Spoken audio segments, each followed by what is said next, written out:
Silap-silap, beraya dalam lokap, Mat. Assalamualaikum semua. Berita baik untuk warga kota Kuala Lumpur. Kadar sewa tapak Bazar Ramadan di bawah seliaan Dewan Bandaraya Kuala Lumpur DBKL tahun ini diturunkan dari RM500 kepada RM400. Tahun lepas murah dah. Tahun ini lagi murah. Alhamdulillah.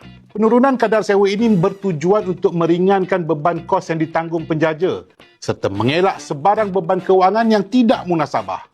Kadar sewa RM400 ini bukan untuk tapak semata-mata, tetapi turut merangkumi kanopi dan insurans liability awam bagi melindungi penjaja daripada risiko kecederaan atau kerosakan harta benda awam semasa operasi perniagaan dijalankan.